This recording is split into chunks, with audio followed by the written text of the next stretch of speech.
Hey guys, it's your girl AFM Stories and you're welcome back to my YouTube channel. On today's video, I'm going to be answering some of your most frequently asked questions around Chevening.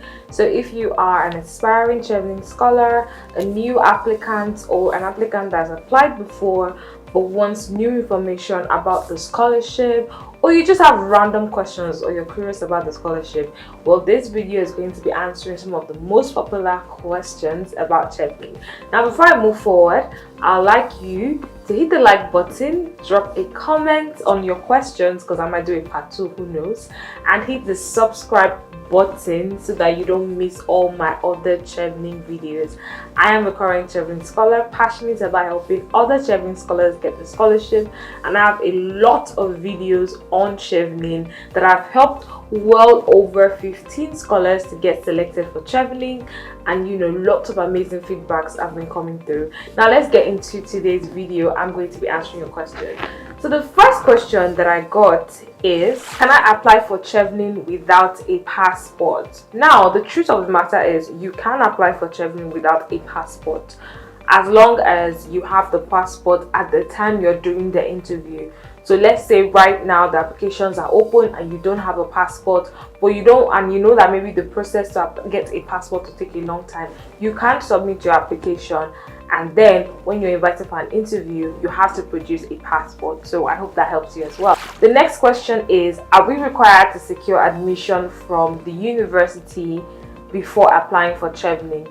No. All Chevening needs from you at the application stage is a list of 3 universities or 3 courses at one university, or 3 universities with them 3 related courses that you intend to apply to. When I applied to Chevening, I had not applied to any single one of my universities.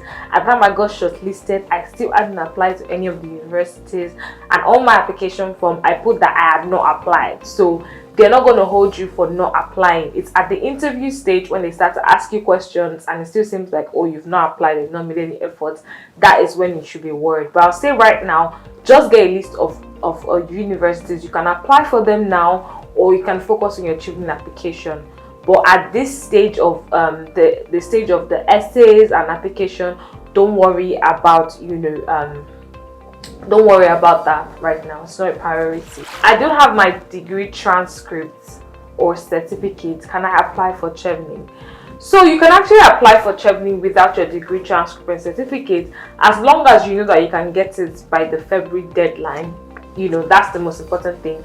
At the time of the application, they are still a little lenient with some of these documents and all of that. So you just need to be sure that you can get it by the February deadline, because I know how depressing it will be for you to get shortlisted and then you now find out that, oh, okay, yeah, I can't get it. So even if you apply regardless, you need to start working on getting your degree transcript or certificate, because without it you can't get the scholarship. Does the Chevening Scholarship cover undergraduate and post PhD students? No, it doesn't. The Chevening Scholarship is only for master's students, nothing more, and only for 1 year master's courses, not 2 years, not 13 months, not 1 year and 6 months, 1 year 12 months. I just want to make that clear so that you don't choose the wrong schools and then they yank off your school when you get to the later stages. That's very important. Does Chevening accept pre-sessional courses instead of IELTS?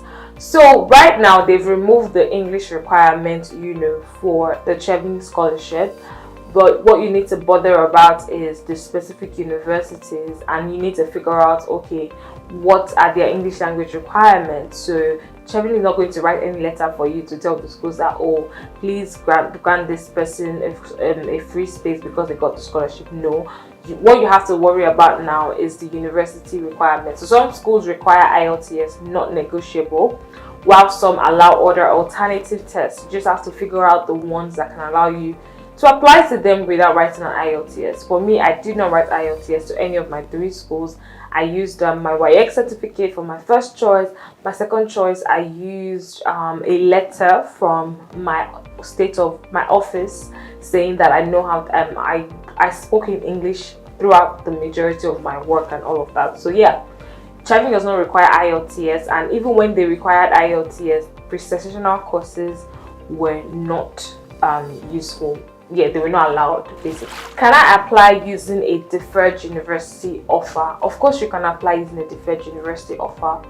All you just have to do is email the school and let them know that you need an updated offer, you know, and you could obviously what Chevening really requires from you in the end is at July you want an unconditional offer. So they're not bothered about is it deferred admission or is it not deferred admission. As long as you can produce an unconditional offer by the deadline, you are fine. So I know many scholars who use deferred admission, so do not worry about that. Defer your admission. It even saves you time, energy and stress and worries because you know you already have an admission, you know. So defer your admission, use your deferred admissions, definitely. Make sure you reach out to the school to be sure that the admission still stands, because that's very important as well. Is there a limit on the course cost that I can use on the course costs? So for example, this person trying to find out if there's a fee cap on the cost of courses. So the only cost that has a fee cap is MBA, but every other course there is no fee cap. So do not worry about the cost of the course, as long as it's a 12 month course at a UK university, you are fine. If it's an MBA, then you have to worry about the fee cap, but that fee cap doesn't cover all the other courses. And if you're curious about the fee cap, I don't want to give a figure. I believe that you should check the Chevening website for your year, because that's where the most up-to-date fee cap for MBAs will be. But other courses do not have a fee cap. It's just MBAs that have a fee cap, and I don't know why that is the case. You're gonna have to ask Chevening. So somebody is saying, what is the scale of upper credit? You know, on the Chevening website, they say that you must have a strong academic background, which could be either a 2-1 or a first class. So my answer to this question is do not worry about the scale or the grade. I know people that got the Chevening Scholarship with a 2-2. I know people that have been shortlisted for the Chevening Scholarship with a 3rd class. So really, they are not so strict on the specific grade or band, really. So I don't think you should bother about that. If you have a 2-1, great. If you have a first class, great. If you have a 2-2, great. All you have to do is make up every aspect of your application strong, and then obviously ensure you get an admission into a UK university. What is most important is you being able to get admission and you being able to handle your master's course in the UK. Do we need to contact supervisors for Chevening? No, you do not need to contact any supervisors for Chevening, except maybe you want to get information. But the way UK master's courses work and Chevening basically is you go on the Chevening application portal, you list the name of the universities, you fill the essay, you fill every aspect of the form, and you submit it. And then afterwards, you apply to the different universities, which don't require you to submit to reach out to a supervisor. That is mostly for PhDs or for some other countries. But in the UK, it's a very straightforward process. All you just have to do is write a personal statement. I have a video on how to write an amazing personal statement. I'll link it in the description box below. But write an amazing personal statement, get references, an academic CV, basically just a few information, and that's it. Like, you don't need to reach out to any professor, you don't need to get a supervisor. All you just need is a personal statement, your CV, your credentials, and submit, literally. So don't worry about reaching out to supervisors for the Chevening Scholarship. So please, what is this fellowship that they present as an option when registering for this scholarship? So basically, the fellowship is not an academic experience. Basically, it's for professionals, for them to learn maybe short courses, to interact with other professionals and all of that. It's not the same as scholarship. Scholarship is for master's courses to learn. The fellowship for people that already maybe have masters, already done a lot. So people that would typically get the fellowship are usually more established than the scholars. So it's just for them to like top up on some of the things that they're doing. So for you interested in a scholarship, don't bother about the fellowship. It's not something that is a priority right now, except you know that, oh, you have everything it takes. You're extremely accomplished. You just want a short-term course in the UK, then you can think about the fellowship. But obviously, don't bother about the fellowship. Pick the scholarship. Do we need to apply to partner universities? Of course not. No, you don't need to. So partner universities, let me just explain what that is, because people tend to ask that a lot. they are just universities that love the work that Chevening is doing. They're passionate about the work that Chevening is doing, and they are sponsoring spaces for scholars. So you know how expensive it is to sponsor over 1,000 scholars yearly. They'll definitely need financial help, and so some of these universities take on scholars that they sponsor, based on their, same with the Chevening parameters, but some of them might maybe be the ones to specifically shortlist and select in the end and all of that. But it's not like, oh, if you don't apply to a partner university, you can't go to the UK. None of my universities were partner universities, and I still got the scholarship. Not everyone, not even up to 20% of people in my specific cohort, that's the Nigerian cohort, got into partner universities. So do not let that be the priority.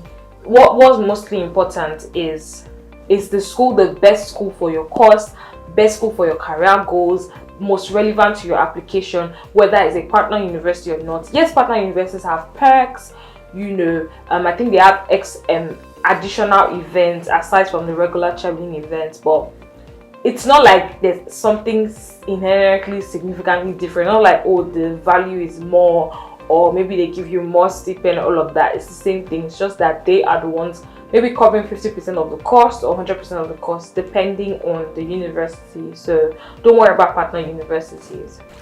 Can Chevening scholars apply for the graduate visa route? No, we cannot. So I've had lots of people reach out to me. Oh, Faith, are you not staying back in the UK? Oh, Faith, stay in the UK, graduate route. Yeah, I'm like, no, I'm a Chevening scholar, and we are mandated to return for 2 years after our scholarship. So if you're interested in the scholarship or you're thinking about the graduate route, Chevening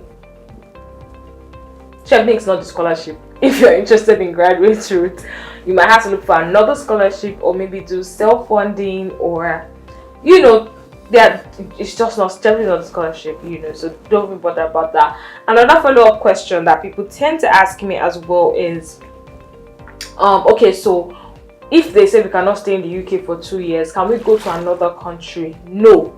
The rule is you have to remain resident in your home country after the 2 years. Not another country, but your country that gave you the scholarship. So if you apply for the scholarship through the Nigerian scholarship, Nigerian British High Commission, and let's say you're like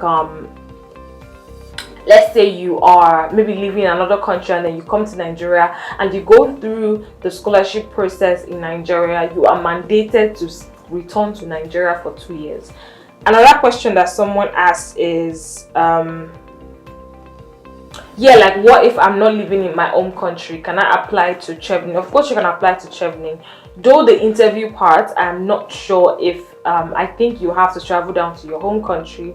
Maybe in exceptional cases, they might allow you to do a virtual interview. I don't know. But I know that you can apply if you're not in the country, There was a scholar in my cohort that was in another African country, and I think she did an online interview because that was at the heat of the COVID-19 pandemic and all of that. So yeah, I think she even went directly from the country to the UK, but after her scholarship she has to return to Nigeria. So yeah, that's just it. You can apply even if you're not currently in the country at that time, but there might be a possibility that you might have to travel to your High Commission for the interview, so you have to keep that in mind as well. Can I apply for the Chevening Scholarship with an HND? Yes, you can apply for the Chevening Scholarship with an HND. What you need is admission to universities with your HND. So I would say that in your case, if you have an HND, as you're applying for the Chevening Scholarship, apply to the universities. Obviously, when you're applying to the university, you need to freshen up your certificate. Not your certificate, you need to freshen up your resume. So you need to use your work experience to make up for whatever perceived deficiency that you think you might have. Basically, just use your professional experiences to secure admission. And once you can secure admission to UK universities and you can increase your application, I believe that is going to help you to offset whatever concerns that they may have. But there are people that have gotten the scholarship with an HND, so it is possible, it is doable. You just have to be strategic about how you go about it.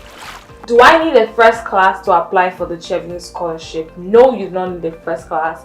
You could apply to the Chevening Scholarship with a 2-1, with a 2-2, with a third class, as long as you can get admission, that's the most important thing, and you can demonstrate that you can handle a master's degree in the UK. Trust me, a master's in the UK is not beans. It's a lot of work. Like it's a lot of work. So even when they are saying those things, they're trying to protect you, because if you're not just cut out for academics, you're just not cut out for academics. So be honest with yourself. Ask yourself inwardly, am I ready for an intensive master's course for 1 year?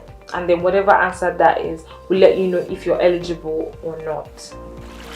If I win the scholarship, can I come with my family to the UK? Of course you can do that.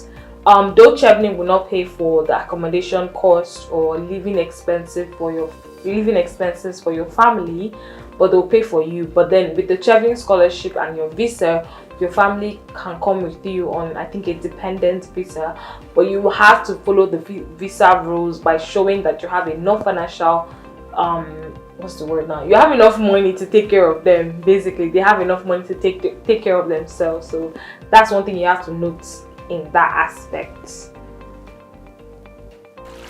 Okay, so this is a question. I graduated in 2019, but my certificate was awarded in February 2020. What year would I select as year of graduation? February 2020, because it's your certificate, literally. That is what is most important. So select the date on your certificate as your year of graduation. Is it advisable to tell Chevening that you're applying for other scholarship?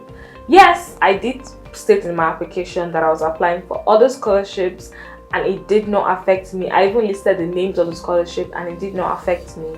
It just shows how ambitious and driven and ready to achieve your dreams that you are. So do not worry about that at all. Alright guys, I hope that this video was very useful to you. If you have any further questions about the Chevening scholarship, please drop them in the comments below, and I will be answering them in the comments or in another video if there are a lot, and I believe that more people should answer them. If you haven't hit the like button, this is a good time to do so. Please subscribe to my channel, and please drop a comment, encourage me, let me know you're feeling these videos, and I'll see you guys in the next one. Bye.